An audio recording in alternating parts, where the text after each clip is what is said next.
ప్రభువు నామమునకు మహిమ కలుగును గాక. మీ అందరికీ యేసుక్రీస్తు గారి నామంలో మీ అందరికీ శుభములు తెలియజేస్తూ ఉన్నాను. మత్తయి సువార్త, మార్కు సువార్త, లూకా సువార్త, యోహాను సువార్త. కొత్త నిబంధనలో మనకు ఉన్నవి 4 సువార్తలు. ఈ 4 సువార్తలలో యోహాను సువార్త చాలా ఒక భిన్నమైన గ్రంథం. అది భిన్నమైన గ్రంథం. ఈ 4 అపోస్తలులు రాసిన ఈ సువార్తలు మనం చాలాసార్లు మనం ధ్యానిస్తుంటాం, ఎక్కువగా చదువుతూ ఉంటాం. ఇవి చాలా క్లియర్గా అర్థమవుతూ ఉంటాయి. మన ప్రభు అయిన యేసుక్రీస్తు వారి యొక్క అద్భుతమైన సందేశాలు, అద్భుత కార్యాలు, సూచక్రియలు ఎన్నో ఈ యొక్క గ్రంథాల్లో, ఈ సువార్తల్లో మనకు తెలియజేస్తూ ఉంటారు. అయితే ముఖ్యంగా ఈ 4 సువార్తల్లో యోహాను సువార్త భిన్నమైన గ్రంథం అని చెప్పుకోవచ్చు. భిన్నమైన గ్రంథం అని ఎందుకంటే ఈ గ్రంథం మనం చదువుతూ ఉంటే దేవుణ్ణి, క్రీస్తుని సమీపించినంతగా ఉంటుందన్నమాట. దేవుణ్ణి, క్రీస్తుని సమీపించినంతగా. అందుకే క్రీస్తు శకము 100వ సంవత్సరంలో ఈ గ్రంథం యోహాను సువార్త రాయబడి ఉన్నదని మన చరిత్ర చెప్తూ ఉన్నది, చరిత్ర ప్రకారం. అందుకే ఇక్కడ యోహాను యేసుక్రీస్తు వారి శిష్యుల్లో మొదటి శిష్యుల్లో అయిన వాళ్ళలో యోహాను రాసిన గ్రంథం ఇది. యోహాను మార్క్, యోహాను లూకా, ఈ 2 యొక్క కంపారిజన్స్ మనం చూసుకుంటే అందులో ఉన్న విభేదాలు ఏమైనా ఉన్నాయా? భేదాలంటే ఏం లేవు. కొన్ని మార్క్ డిస్కస్ చేశారు, కొన్ని లూకా, అదేవిధంగా యోహాను. కానీ కొంచెం జాన్ అండ్ మాథ్యూకి లిటిల్ ఇంపార్టెన్స్ ఉంది, జాన్ అండ్ మత్తయికి. సో మరి యోహాను ఈ గ్రంథం రాసేటప్పటికే యోహానుకి మార్కు, లూకా తెలిసి ఉంటుందని మనకు అనిపిస్తుంది. ఎందుకంటే ఎక్కువగా మార్కు, లూకా డిస్కస్ చేసి యోహాను డిస్కస్ చేశారు. అందుకే మనం ఇక్కడ మత్తయి సువార్తలో యేసు ప్రభువుని రారాజుగా చూపించాడు, యేసుక్రీస్తుని. మార్కు సువార్తలో యేసు ప్రభువుని సేవకునిగా చూపించాడు. లూకా సువార్తలో మనుష్య కుమారుడిగా, లూకా యేసయ్యని మనుష్య కుమారునిగా చూపించాడు. మరి యోహాను సువార్తలో దైవ కుమారుడిగా చూపించాడు. యోహాను సువార్తలో యేసు ప్రభువుని యోహాను దైవ కుమారుడిగా చూపించాడు. డిఫరెన్సెస్ మనం కొద్దిగా ఉపోద్ఘాతంలోకి వెళ్దాం. మనం యోహాను సువార్త 1వ అధ్యాయం నుంచి మనం ధ్యానించబోతున్నాం, 1వ అధ్యాయం నుంచి. కాబట్టి మనం ఈ 1వ అధ్యాయంలో ఉన్న మొదటి వచనం చదువుకునే ముందు భేదాలు ఏంటి, అసలు డిఫరెన్సెస్ ఏమైనా ఉన్నాయా? ఈ మొదటి 3 సువార్తలు మత్తయి, మార్కు, లూకా, ఈ 3 సువార్తలు సినాప్టిక్ గాస్పల్స్ అంటారు. Synoptic gospels. ఈ యోహాన్ గాస్పల్, యోహాన్ సువార్త. యేసయ్య జీసస్ క్రైస్ట్ సేవ ప్రారంభించేటప్పటికి మార్క్ ఎలా రాస్తాడంటే, యేసు ప్రభు తన బహిరంగ సేవని బాప్తిసమిచ్చి యోహాను చెరసాలలో వేయబడిన తరువాత యేసయ్య తన సేవ ప్రారంభించాడని రాస్తాడు. మార్కు సువార్త 1వ అధ్యాయము 14-15 వచనాల్లో ఉంది. కానీ జాన్ ద గాస్పల్ యోహాన్ ఎలా రాస్తాడంటే, బాప్తిస్మిచ్చి యోహాన్ చెరసాలలో వేయబడక ముందే ప్రారంభించాడని రాస్తాడు. అది యోహాను 3వ అధ్యాయం 22-24 వచనాలు. ఈ విధంగా అదేవిధంగా జీసస్ సేవాకాలం ఈ సినాప్టిక్ గాస్పల్స్, ఈ 3 గాస్పల్స్, మొదటి 3 గాస్పల్స్ ఏవైతే ఉన్నాయో అందులో సేవాకాలం 1 సంవత్సరం అని చెప్తారు. కానీ జాన్ 3 సంవత్సరాలని చెప్తాడు. ఇప్పుడు హిస్టరీ ఏం చెప్తుందంటే, హిస్టరీ ప్రకారం చూసుకుంటే కనుక, చరిత్ర ప్రకారం చూసుకుంటే క్రీస్తు హేరోదు కాలంలో పుట్టాడు. క్రీస్తు హేరోదు కాలం. హేరోదు ఎప్పుడు చనిపోయాడు? క్రీస్తు పూర్వము 4వ సంవత్సరంలో చనిపోయాడు. 4 BC. క్రీస్తు పూర్వం 4 BC.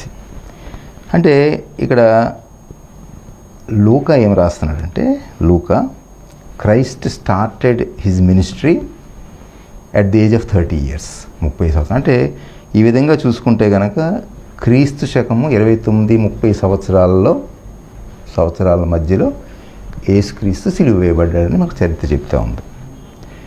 అదేవిధంగా సినాప్టిక్ గాస్పెల్స్, ఈ మత్తయి, మార్కు, లూకా, ఈ 3 సినాప్టిక్ గాస్పెల్స్ కనుక ఏం చెప్తాయంటే యేసుప్రభు సేవాస్థలం ఎక్కడెక్కడ సేవ చేశాడు యేసుప్రభు చూస్తే ఎక్కువగా గల్లీలోనే చేశాడు, అప్పుడప్పుడు వేరే ప్రాంతాలకు వెళ్ళాడని మనకు సినాప్టిక్ గాస్పెల్ చెప్తాయి. కానీ జాన్ ద గాస్పెల్ ఏం చెప్తాడంటే యేసయ్య ఎక్కువగా యూదా దేశంలోనే చేశాడు, మరీ ముఖ్యంగా యెరూషలేములో సేవ చేశాడని, బహు కొద్ది కాలమే గల్లీకి అటు వెళ్ళాడని రాశాడు చెప్పాలంటే. సో ఈ విధంగా సినాప్టిక్ గాస్పెల్స్ అదేవిధంగా జాన్ ద గాస్పెల్ మధ్య భేదాలు, సేవ ప్రారంభం ఎలా జరిగింది, యేసయ్యది సేవ కాలం ఎంత, అదేవిధంగా క్రీస్తు పుట్టుక, సేవా స్థలం, ఇవన్నీ కొద్దిగా తేడాలు ఉన్నా బట్ అల్టిమేట్లీ సువార్త యొక్క కాన్సెప్ట్ ఏదైనా ఉండే సువార్త చెప్పేది యేసయ్య చేసే బోధలు. ఇక్కడ ఇదే విధంగా జాన్ ద గాస్పెల్లో అద్భుతాల గురించి రాశాడు. అద్భుతాల గురించి, యేసయ్య చేసే అద్భుతాల గురించి అభిప్రాయాలు కూడా ఉన్నాయి. సినాప్టిక్ గాస్పెల్స్ మత్తయి సువార్త, లూకా సువార్త, మార్కు సువార్తలో ఎక్కువగా సినాప్టిక్ గాస్పెల్ ఏమన్నా యేసయ్య దయ్యాలను వెళ్ళగొట్టాడని రాశారు. కానీ జాన్ ద గాస్పెల్ ఏం రాశాడు? జాన్ ద గాస్పెల్ ప్రకృతి సంబంధంలో అద్భుతాలు చేశాడని రాశాడు. ప్రకృతి సంబంధమైన అద్భుతాలు యేసయ్య. యోహాను సువార్తలో మనకి యేసయ్య ప్రకృతి సంబంధమైన అద్భుతాలు చేశాడని రాశాడు. ఫర్ ఎగ్జాంపుల్ నీళ్ళని ద్రాక్షారసంగా చేయడం, అదేవిధంగా రొట్టెలను గొప్పవిగా చేయడం, 5 రొట్టెలు ఆహారం పంచిపెట్టడం, నీళ్లపై నడవడం, ఇలాంటివి.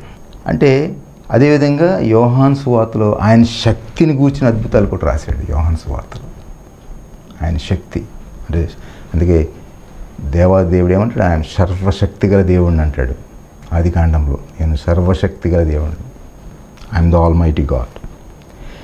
అంటే ఆయన శక్తిని గూర్చిన అద్భుతాలు కూడా యోహాను సువార్తలో రాయబడ్డాయి. అవి ఫర్ ఎగ్జాంపుల్ 38 ఏండ్ల నుండి పడి ఉన్న వాళ్ళని బాగు చేయడం, 38 years. అదే పుట్టుగుడ్డు వానికి చూపునివ్వడం, 4 దినముల క్రితమే చనిపోయిన లాజరస్ను లేపడం, ఇలాంటివి అన్నమాట.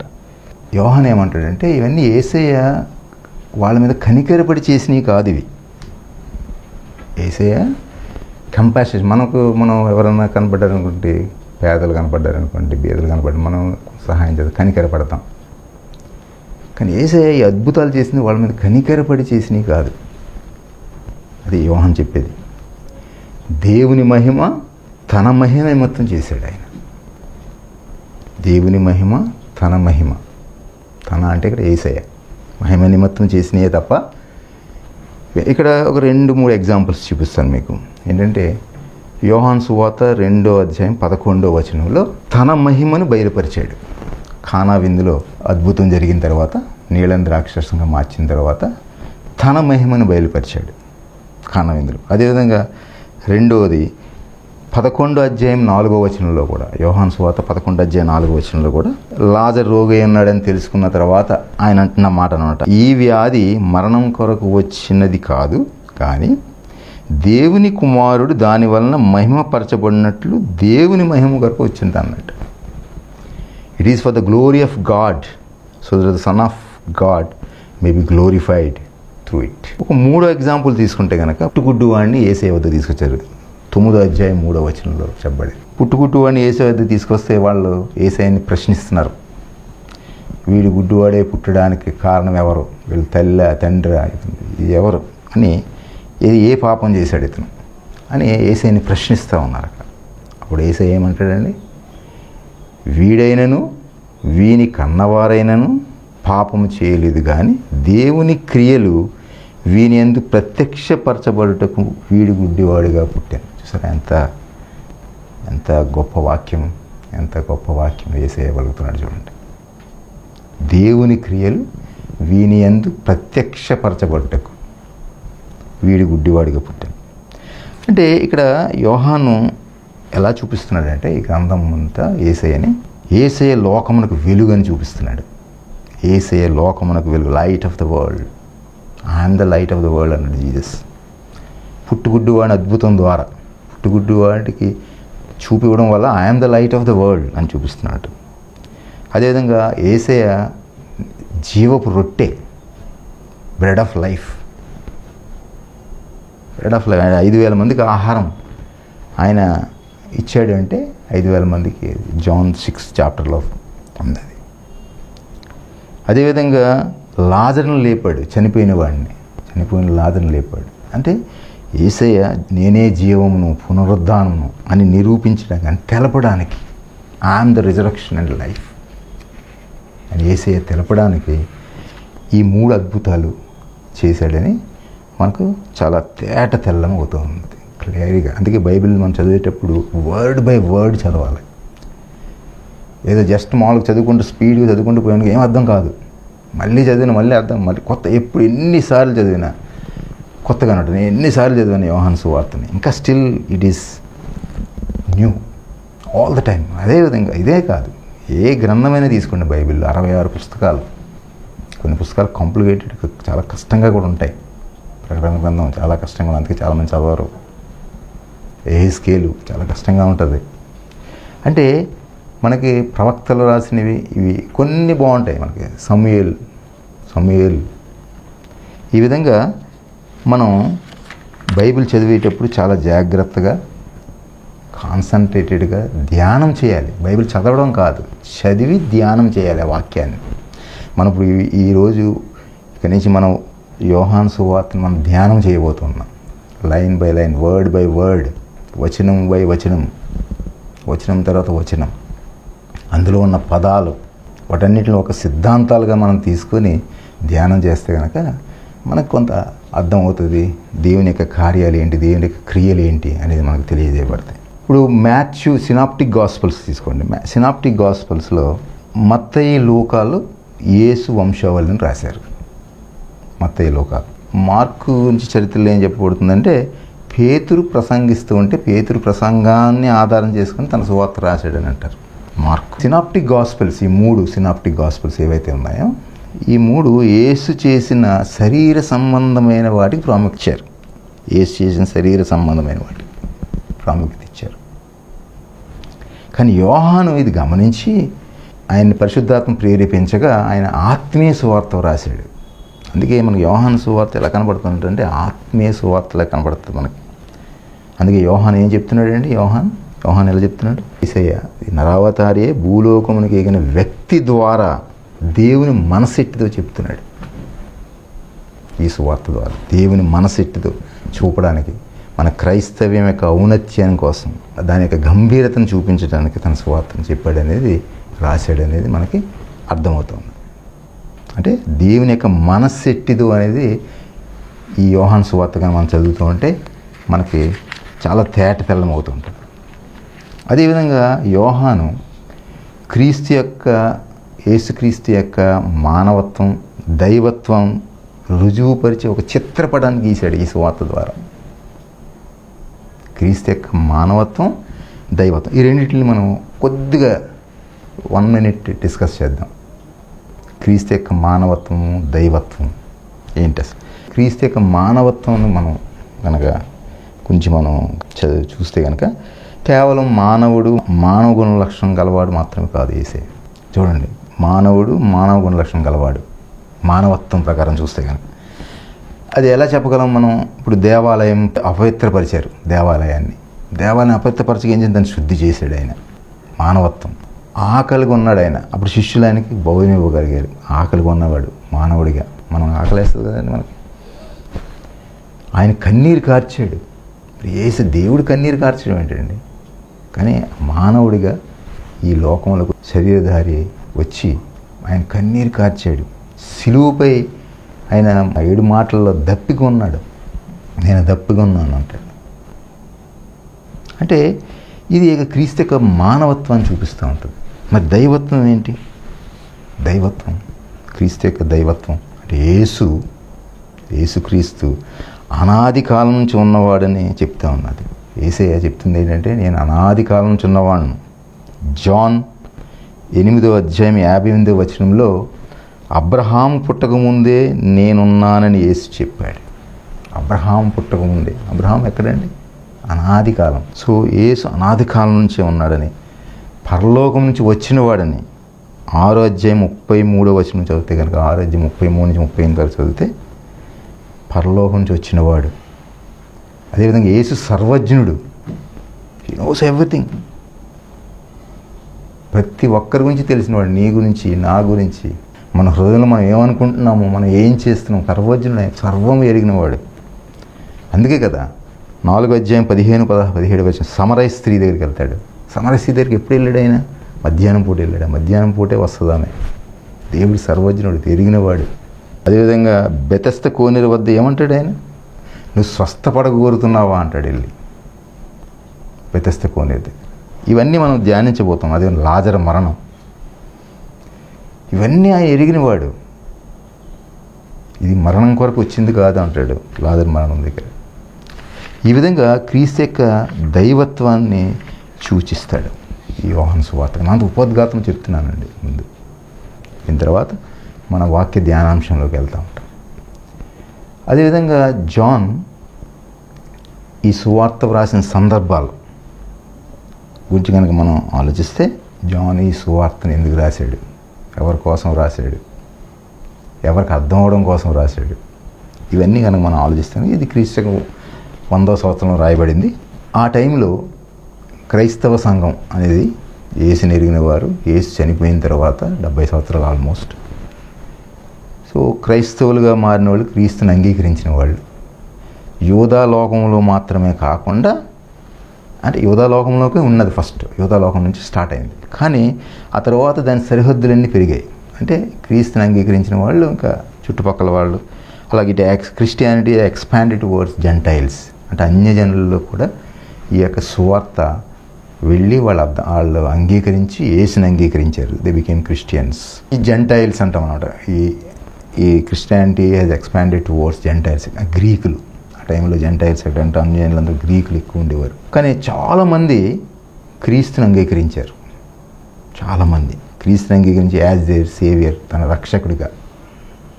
రక్షకుడిగా క్రీస్తుని అంగీకరించి వాళ్ళు క్రైస్తవ సంఘంలోకి ప్రవేశించారు చాలామంది. కానీ ఈ అన్యజనులు అయిన వాళ్ళు, వీళ్ళకి గాస్పల్స్ అర్థం కావు. అంతే, they do not understand the gospel about the Messiah, ఇవన్నీ ఇన్ ప్రాపర్ మేనర్. వాళ్ళు they don't understand the concept of Messiah, ఈ gospels they don't understand in a proper manner. కాకపోతే ఈ అన్యజనులకి ఒకటే తెలిసి ఏంటంటే, యూదా సాంప్రదాయం బాగా తెలుసు. యూడా సాంప్రదాయం గురించి వాళ్ళకి బాగా తెలుసు. మరి గ్రీకులు అభిప్రాయమే ఎలా ఉంటుంది? గ్రీకులు, అందుకోసమే యోహాను ఏం చేశాడంటే గ్రీకులు బేస్ చేసుకొని గ్రీక్స్ని ఈ సువార్త రాశాడని అనిపిస్తుంది. అంటే గ్రీకులకి 2 అభిప్రాయాలు ఉంటాయి. గ్రీకులకి నెంబర్ 1, గ్రీకుల అభిప్రాయం ఏంటంటే లోగోస్ గురించిన అభిప్రాయం. లోగోస్, LOGOS, లోగోస్ గురించిన అభిప్రాయం. ఇది ఒక గ్రీకు మాట, ఇది లోగోస్. ఓకే, దీని అర్థం ఏంటి? లోగోస్ అంటే ఏంటంటే ఒక రకంగా చూస్తే మాట లేదా వాక్యము లేదా వాక్కు. మన తెలుగులో మనం దేవుని వాక్ అనమాట, వాక్, వర్డ్. రెండో విధంగా ఆలోచిస్తే కనుక ఎలాగా ఉంటారంటే కారణం ఉండాలి, లేదా ఒక మూలం, ఒక రూట్, లేదా ఒక ఆధారం, ఒక రీజన్. ఈ విధంగా 2 అర్థాలు ఉన్నాయి గ్రీకు మాటకి. ఇప్పుడు యూదులు, గ్రీకులు, ఈ రెండింటిని మనం కంపేర్ చేస్తాం. యూదులు యొక్క విశ్వాసం ఎలా ఉంటుందంటే, యూదుల యొక్క బిలీఫ్ ఏంటంటే దేవుని మాట, దేవుని వాక్యం, దేవుని వాక్కు, మాట, వాక్యము, వాక్కు, ఇదంతా ఇది సర్వశక్తి గలదని వాళ్ళు నమ్ముతారు. యూదులు దేవుని వాక్కు, దేవుని వాక్యము సర్వశక్తి గలది. ఎలాగనమాట?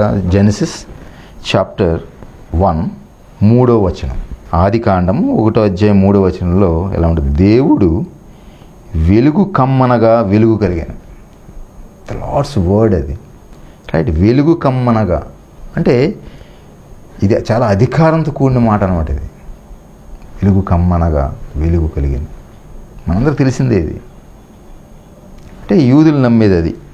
మరి గ్రీక్స్ బిలీఫ్ ఎలా ఉంటుంది అంటే యూదులు దేవుని యొక్క వాక్కు, దేవుని యొక్క వాక్యము, మాట చాలా సర్వశక్తి గలదని నమ్ముతారు. అంటే మాట అనగానే అది జరిగిపోతుంటుంది అన్నమాట, అది క్రియారూపంలోకి వెళ్ళిపోతూ ఉంటుంది. గ్రీకుల యొక్క బిలీఫ్ ఏంటంటే for everything there is a reason. అంటే ప్రపంచం అంతా చూసిన తర్వాత వాళ్ళు ఏమంటారంటే ఒక ఆర్డర్ ప్రకారం, ఒక క్రమం ప్రకారం ప్రపంచం నడుస్తూ ఉంది. ఫర్ ఎగ్జాంపుల్ ఏంటి ఆ క్రమం? పగలు రాత్రి ఒక క్రమం, పగల తర్వాత రాత్రి, మళ్ళీ పగల తర్వాత రాత్రి ఒక క్రమం ప్రకారం. అదేవిధంగా ఋతువులు, సీజన్స్, అదేవిధంగా సీజన్స్ కూడా అలాగే వస్తాయి కదండి. సూర్య చంద్ర నక్షత్రాలు, అంటే there is an order in moment అనమాట. సూర్యచంద్ర నక్షత్రాలు there is an order in moment. Order in moment. What is the reason for this order? దీనికి రూట్ ఏంటి? దీనికి ఆధారం ఏంటి? వాళ్ళు నమ్మేది ఏంటంటే వాళ్ళ బిలీఫ్ ఈ లోగోసే. అంటే లోగోస్ అంటే వాళ్ళ దృష్టిలో దేవుని మనస్సు, దేవుని మనస్సు. అందుకే యోహాను అంటాడు అనమాట. అప్పుడు ఏమంటాడంటే యోహాను, ఓ గ్రీకులారా చూడండి, మీరు ఎంతకాలము దేవుని మనస్సు సమస్తమునకు కారణభూతమై సక్రమంగా నడుచున్నదని నమ్మారు కదా. అంటే మీరు ఎంతకాలం దేవుని మనస్సు సమస్తమునకు కారణభూతమై, లోగోస్ కారణభూతమై, సమస్తమును నాకు కారణభూతమై సక్రమంగా నడుచుని నమ్మారు కదా. ఆ దేవుని మనస్సే భూమికి యేసు అని పేరట మానవునిగా పుట్టాడు అని చెప్తాడు గ్రీకులకి.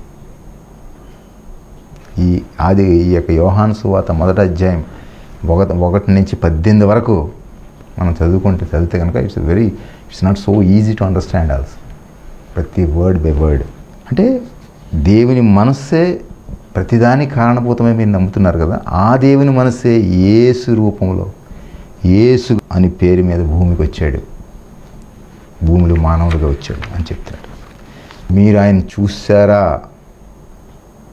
దేవుని మనస్సు ఎట్టిదో, ఆయన ఆలోచన ఎట్టిదో, ఆయన యోచన ఎట్టిదో మీరు తెలుసుకుంటారంటాడు. గ్రీకులకు చెప్తున్నాడు అన్నమాట యోహాను, గ్రీకులకి.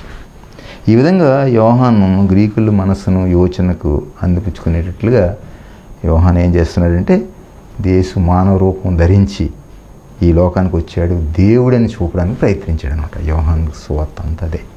అందుకే 1వ అధ్యాయం 1వ వచనం నుంచి మనం చదువుకుంటూ పోతాం. సో ఈ విధంగా గ్రీకులకి ఇది మొదటి అభిప్రాయం. మొదటి అభిప్రాయం లోగోస్. రెండో అభిప్రాయం ఏంటి? 2 లోకాలు ఉన్నాయనుకుంటారు వీళ్ళు. గ్రీకులు 2 లోకాలు ఉన్నాయంట. ఒకటేమో దృశ్యలోకం, అది మనం నివసించే లోకం. రెండోది అదృశ్యలోకం, అంటే నిజమైన లోకం. దృశ్యలోకం నిజం. ఫస్ట్ది దృశ్యలోకం, రెండోది నిజమైన లోకం అనుకుంటే ఇక్కడ ఏమవుతుందంటే 1 ఈజ్ ఇమేజ్ ఆఫ్ 2 అనమాట, ప్రతిబింబం. అంటే దృశ్యలోకం నిజమైన లోకం యొక్క ప్రతిబింబం లేదా ఒక నీడ లాంటిదని వాళ్ళు నమ్ముతారు. ఈ ప్రతిబింబంలో అసంపూర్ణతలు పరిపూర్ణమైనది కాదు అని నమ్ముతారు వాళ్ళు. అది. So how to enter in to the real world, నిజమైన లోకంలోకి ఎలా మరి ప్రవేశించడం? సో ఈ సమస్యకి కూడా యోహాను సమాధానం చెప్పాడు. నిజమైన లోకం, అందుకే నిజమైన లోకం, నిజమైన వెలుగు. అందుకే మీరు 1వ అధ్యాయం 9వ వచనం మనం చదివితే కనుక నిజమైన వెలుగు ఉండెను, అది లోకంలోనికి వచ్చుచు ప్రతి మనుషుని వెలిగించున్నది.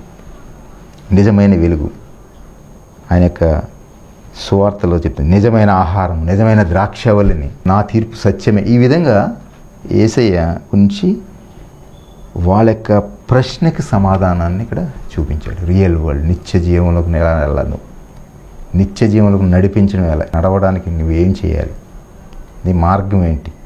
అది యేసు మార్గం. మరి నువ్వు నేను ఆ మార్గంలో నడుస్తున్నామా? ఇంకా ముందుకు వెళ్ళి మనం చదువుకుంటూ పోతుంటే కనుక జాన్ ద గాస్పెల్, యోహాను సువార్తలో how to enter in to the eternal life, నిత్యత్వంలోకి ఎలా మనం నడిపింపబడాలి, ఇవన్నీ కూడా యోహాను సువార్తలో చెప్పబడ్డాయి. సో యేసు చేసిన ఆశ్చర్యము కార్యాలకు వీటికి సూచక్రియలు అన్నాడు, అవి కూడా మనం చూస్తాం. సో మొదటి 18 వచనాలు ఏవైతే ఉన్నాయో, ఆది యందు వాక్యం ఉండిన దగ్గర నుంచి 18వ వచనం వరకు, ఈ వచనాలన్నీ చాలా బలీయమైనవి అన్నమాట. వెరీ పవర్ఫుల్ పీటిక్గా ఉంటుంది అన్నమాట. అది పవర్ఫుల్, వెరీ పవర్ఫుల్. అందుకే ఇవి మూల సత్యాలు, ఇవన్నీ మూల సత్యాలు. సత్యం, ప్రతి వర్డ్ ఈజ్ ఎ ట్రూత్. అందుకే ఈ సువార్త ప్రారంభంలోనే ఎలా ఉంటుందంటే యోహాను సువార్త చాలా గంభీరంగాను భావగర్భితంగాను ఉంటుంది ప్రతి వాటి. అందుకే ఇన్ ద వెరీ బిగినింగ్ ఏమంటాడు? In the very beginning he said వాక్యం అంటాడు. ఆది యందు వాక్యం ఉండెను అంటే ఆది యందు వాక్యం ఉండెను అంటే ఆ వాక్యం ఎవరన్నా యేసు అనే భావంతో ప్రారంభిస్తారు అన్నమాట. ఆ వాక్యమే యేసు అనే భావంతో ప్రారంభిస్తాడు. అందుకే ఈ సువార్త అంతా మనం చదివితే కనుక సువార్త అంతా క్రీస్తు యొక్క దైవత్వం సూచించే పదాలు చాలా ఉన్నాయి.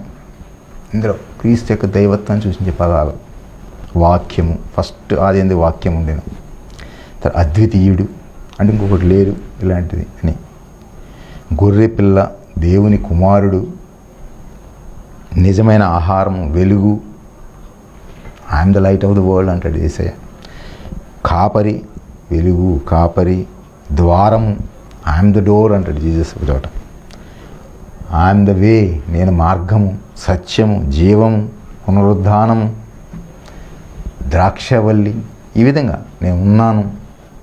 ఈ విధంగా ఈ క్రీస్తు యొక్క దైవత్వాన్ని సూచించే పదాలు ఇవన్నీ చెప్పండి, అన్నీ యేసయ్య నామాలు అన్నమాట ఇవన్నీ. సో మనం ఇప్పుడు జాన్ 1st చాప్టర్ 1వ వచనం నుంచి 3వ వచనం వరకు చదువుకుందాం.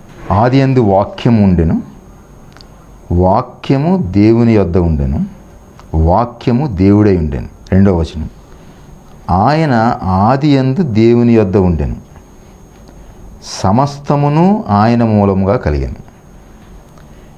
3వ వచనం, కలిగి ఉన్నదేదియు ఆయన లేకుండా కలుగలేదు. ఈ మొదటి 3 వచనాలని మనం ధ్యానం చేద్దాం. ఈ 3 వచనాల్లో 6 థియరమ్స్ ఉన్నాయంటాను నేను. 6 సిద్ధాంతాలు, 6 సిద్ధాంతాల్లో నిమిడి ఉన్నాయి. అంటే ఒక్కొక్క సిద్ధాంతం అంటే థియరం అంటే దానికి ప్రూఫ్, దానికి కాంటెక్స్ట్ ప్రూఫ్ అన్నీ ఉంటాయి. ప్రూవ్ చేయాలి, you have to prove it is correct అని, ఇట్ ఈస్ ట్రూత్ అని, రైట్. సో ఈ 3 వచనాల్లో 6 సిద్ధాంతాలు ఉన్నాయి. ఫస్ట్ది ఏంటంటే ఆది యందు వాక్యం ఉండెను, ఆది యందు వాక్యం ఉండెను. 2వ సిద్ధాంతం వాక్యము దేవుని యొద్ద ఉండెను. We are going to meditate this. దేవుని యొద్ద, వాక్యము దేవుని యొద్ద ఉండెను, వాక్యము దేవుడై ఉండెను. 4వది ఆయన ఆది యందు దేవుని యొద్ద ఉండెను, సమస్తమును ఆయన మూలంగా కలిగెను, కలిగి ఉన్నదేదియు ఆయన లేకుండా కలుగలేదు. ఇక్కడ ఫస్ట్ ఆది యందు వాక్యం ఉండెను, వాక్యము దేవుని వద్ద ఉండెను, వాక్యము దేవుడై ఉండెను, ఆయన ఆది యందు దేవుని వద్ద ఉండే. ఈ 4 1 నుంచి 4 ఈ 4 వాక్యాలు మనం తీసుకుంటే కనుక దేవునికి వాక్యానికి ఉన్న సంబంధాన్ని సూచిస్తున్నాయి. 4 ఆది యందు వాక్యం ఉండెను, వాక్యము దేవుని వద్ద ఉండెను, వాక్యము దేవుడై ఉండెను, ఆయన ఆది యందు దేవుని వద్ద ఉండెను. ఈ 4 అంటే దేవునికి వాక్యానికి ఉన్న సంబంధం. మొదటి 4 సమస్తమును ఆయన మూలంగా కలిగెను, ఆయన కలిగి ఉన్నదేది ఆయన లేకుండా కలుగలేదు. అంటే ఇక్కడ ఇది వాక్యానికి సృష్టికి ఉన్న సంబంధం, క్రియేషన్. అందుకే John the gospel started with creation నుంచి మొదలుపెట్టాడు ఆయన. ఫస్ట్ థియరం ఏంటంటే 1.1 అంటే 1వ అధ్యాయము 1వ వచనంలో మొదటి భాగం, ఆది యందు వాక్యం ఉండెను. In the beginning was the word, the beginning was the word. మన ఆది యందు అనగానే మనకు వెంటనే ఏది గుర్తొస్తుందండి? ఆది కాండం 1వ అధ్యాయం 1వ వచనం నుంచి 3వ వచనం చదవండి. ఆది యందు దేవుడు భూమి ఆకాశం సృజించెను. వెంటనే మనకి ఆది యందు అనగానే will go to that place. ఆది యందు, ఇన్ ద బిగినింగ్